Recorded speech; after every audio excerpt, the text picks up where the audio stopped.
سب سے پہلے آپ تمام دیکھنے اور سننے والوں کو السلام علیکم۔ آج ایک بار پھر سے ریکویسٹ ہے، اس ویڈیو کو کمپلیٹ دیکھیے گا بنا ایک بھی سیکنڈ کو سکپ کیے۔ چلو بھائی دیکھو اب میں کیا کرتا ہوں۔ اور خود پیر صاحب کا ویڈیو بیان موجود ہے آن ریکارڈ، وہ کہتے ہیں میں ایک دن بھی مدرسے کو نہیں گیا،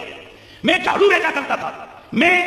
ادھر لگایا کرتا تھا۔ ہیرے کی جو قدر ہوتی ہے نا وہ جوہری جانتا ہوتا ہے، تمہارے جیسے کمینے لوگ نہیں جانتے۔ مطلب اگر کوئی عالم دین یہ کہتا ہے کہ میں عالم نہیں ہوں تو تمہارے نزدیک یہ عالم نہ ہونے کی دلیل ہے۔ اگر تمہارے نزدیک یہ عالم نہ ہونے کی تعریف ہے نا، تم سے بڑا جاہل کوئی نہیں ہے۔ پھر مفتی وقار الدین مدنی رحمۃ اللہ تعالی علیہ آپ کیا ارشاد فرماتے ہیں کہ مولانا الیاس قادری صاحب 22 سال سے میرے پاس آ رہے ہیں اور مجھ سے مسئلے پوچھ کے عالم بنے ہیں، اور میں نے ان کو اپنی خلافت سے بھی نوازا ہے۔ ہاں جی، دسو ہن کتنے گیا تھا 8 سال دا درس نظامی؟ سر جی 22 سال سے لگاتار ایک بندہ ایک مفتی اسلام کی بارگاہ میں حاضر ہو رہا ہے، اور یہ بات وہ نہیں کہہ رہا جو حاضر ہو رہا ہے۔ سر جی جن کی بارگاہ میں حاضر ہو رہا ہے وہ اس بات کو نوٹ کر رہے ہیں، وہ اس بات کا اظہار کر رہے ہیں۔ اس کو کہتے ہیں علمی سند۔ اور صرف عالم نہیں کہا، آگے فرماتے ہیں میں نے خلافت سے بھی نوازا ہوا ہے ان کو۔ یار آپ مجھے ایمان سے بتاؤ کہ ایک بندہ جو مفتی اسلام ہے، اتنا بڑا قد کاٹ ہے جس بندے کا، کیا وہ کسی جاہل کو خلافت دے سکتا ہے؟ اور اگر تم یہ بات کرتے ہو کہ کسی عالم کا اپنے لیے یہ الفاظ کہنا کہ میں تو مدرسے نہیں گیا یا میں عالم نہیں ہوں، مجھے عالم نہ کہا جائے، یہ اس کے عالم نہ ہونے کا ثبوت ہے یا اس کے عالم نہ ہونے کی دلیل ہے؟ تو سر جی آ جاؤ پھر، مجدد دین و ملت، آقا نعمت، پیشوائے اہل سنت الشاہ امام احمد رضا خان علیہ رحمۃ الرحمان ایک فتوے کے دوران لکھتے ہیں کہ میرے تو دل پہ کبھی قلب پہ خیال بھی نہیں گزرا کہ میں عالم ہوں۔ جی اے پڑھو۔ تو سر جی پھر اعلیٰ حضرت کے بارے میں کیا خیال ہے؟ عرب و عجم کے علماء جن کو عالم مانتے تھے، تو جن کو یہ کیڑا تنگ کر رہا ہے نا جی وہ تو درس نظامی نہیں کیا ہو تو وہ عالم کس طرح ہو گئے، تو جاؤ پڑھو فتاوی رضویہ شریف کو۔ اعلیٰ حضرت فرماتے ہیں عالم علم سے ہے، سند سے نہیں ہے۔ بہت سارے ایسے سند یافتہ پھیرے ہوتے ہیں کہ علم سے کوئی علاقہ ہی نہیں ہوتا ان کو۔ اے نیو میں ناجی صاحب نوی ویکھ لو،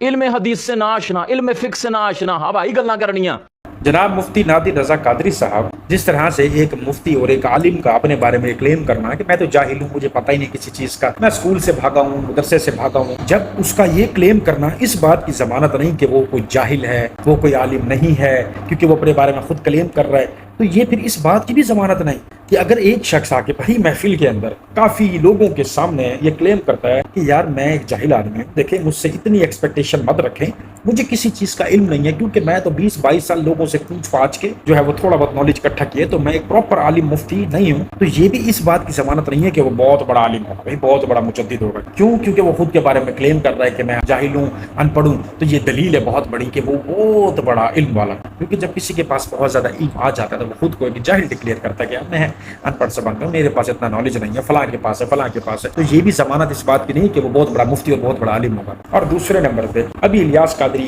حال ہی میں بیمار ہوا تھا، اس کے گھٹنوں کو بھی درد چل رہا ہے، اور یا آپ کے گھر میں آپ کے ریلیٹیوز کے اندر اللہ نہ کرے کسی کو دل کے وال کا مسئلہ پڑ جاتا ہے، کسی کی ہڈی کا مسئلہ ہو جاتا ہے، کسی کو کوئی بھی ایک مسئلہ سرجری کے حوالے سے پڑ جاتا ہے، تو ایک بندہ بیٹھا ہوا ہے موچی، اور وہ خود کے بارے میں کلیم کرتا ہے کہ میں جوتیاں سینے کے علاوہ دل بھی سیتا ہوں، گردے بھی سی دیتا ہوں، اور یہ ہڈیوں میں جو ہے وہ راڈ جو بھی چیز ڈلنے والی ہوتی ہے، اسٹنٹ وغیرہ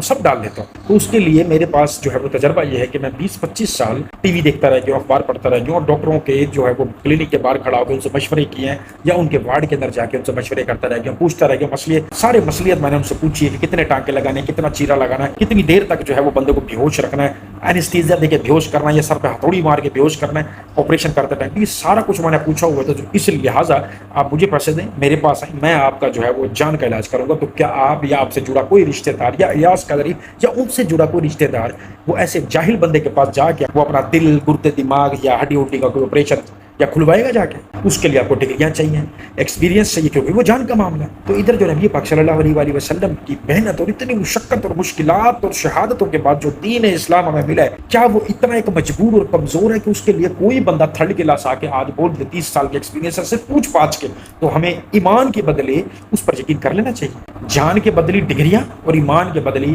بس وہ مفتیوں کی محفل میں بیٹھا ہے تو اس کو ایکسپیرینس آ گیا، تو اس بیس پہ اس کو مجدد، قرآن کا حافظ، قاری، مسئلے پوچھنے والا مفتی اور بہت بڑا پیر غوث الوقت مان لینا چاہیے، کرامتی بابا مان لینا چاہیے۔ تو یہ نادر قادری صاحب، یہ اسلام کے ساتھ زیادتی نہیں ہوگی؟ سال میں کوئی ایسا دن نہیں ہے جس میں شادی منع کی گئی ہے۔ محرم الحرام میں بھی شادی ہو سکتی ہے، عاشورے کے دن بھی شادی ہو سکتی ہے۔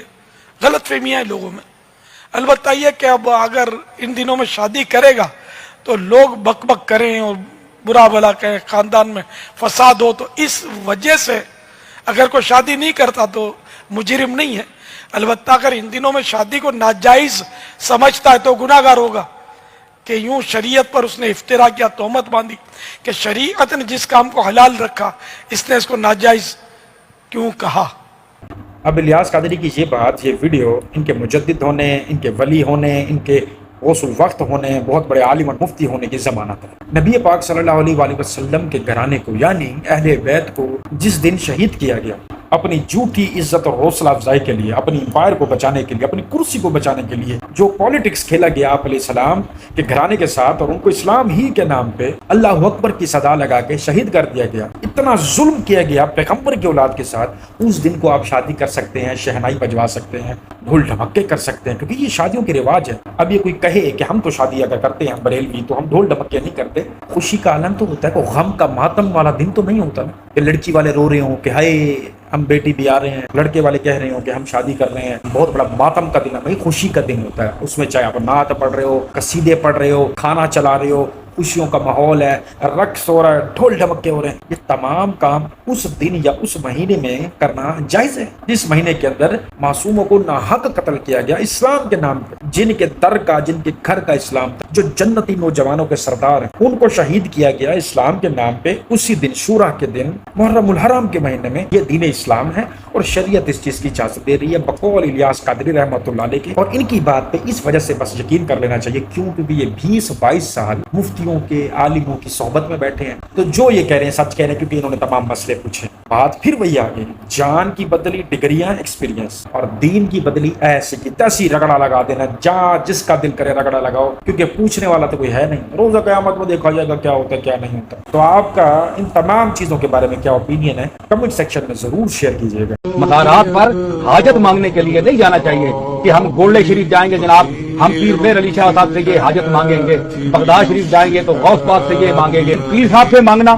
غوث پاک سے مانگنا، خواجہ معین الدین اجمیری سے مانگنا کہ اے فلانی قبر والے میری فلانی حاجت پوری کر دے، یہ مشابہت میں ابدت الاوثان ہے، بت پرستوں کے ساتھ مشابہت ہے جو شریعت میں شرک ہے، اور شرک گناہ عظیم ہے، ہماری شریعت میں منع ہے۔ ایسا جو لوگ کرتے ہیں ان کو توبہ کرنی چاہیے، حاجت روا صرف اللہ ہے، وہاں قبر پر بھی کھڑے ہو کر اللہ سے مانگنا چاہیے۔ اب یہ جو شخصیت میں نے آپ کو دکھائی ہے، ان کا نام ہے پیر نصیر الدین نصیر رحمۃ اللہ علیہ۔ آج سے تقریباً ایسے آپ لگا لیں تقریباً 20-25 یا شاید 30 سال پہلے بریلوی طبقہ ان سے بہت محبت کرتا تھا، ان کے پیروں کو چومنا، چاٹنا، سب کچھ کرتا تھا۔ آخر وہ کیا وجہ بنی کہ آج بریلوی عالم ممبر رسول صلی اللہ علیہ وآلہ وسلم پر بیٹھ کے ان کا کوئی تذکرہ نہیں کرتے، ان کا کوئی نام نہیں لیتے، ان کا کوئی نام نہیں ہے، ان کی کوئی ویڈیو پہ بات نہیں کرتا، کیوں؟ اور ان کی ہر ویڈیو بالکل چھپتے چھپاتے آپ تک، ہم تک کسی بھی سوشل میڈیا کے پلیٹ فارم سے ملتی ہے۔ آخر وہ وجوہات کیا ہے؟ وہ وجوہات یہی ہے کہ اللہ پاک نے ان کو ہدایت عطا فرمائی تھی، یہ ہدایت کے طلبگار تھے، تب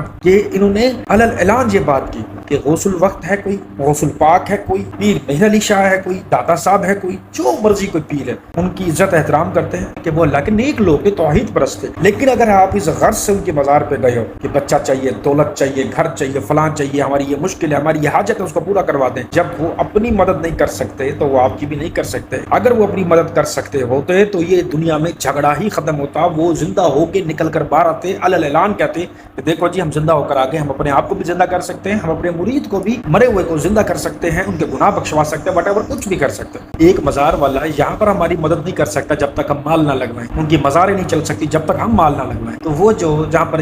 دولت محل کا کوئی کنسیپٹ ہی نہیں ہے، وہاں آپ کی مدد کون کر سکتا ہے؟ تو یہ اپنے گمان سے باہر نکال دیں کہ کوئی آپ کی مدد کر سکتا ہے، اللہ کی ذات کے علاوہ کوئی مدد نہیں کر سکتا۔ تو خیر آج کی یہ تمام ویڈیوز جہاں تک تھی، امید کرتا ہوں کہ آپ کو تمام تر ایکسپلینیشن پسند آئی ہوگی۔ اپنا بہت سارا خیال رکھیے گا، دعاؤں میں یاد رکھیے گا، دیجیے گا ابھی تک کو اجازت، اللہ حافظ۔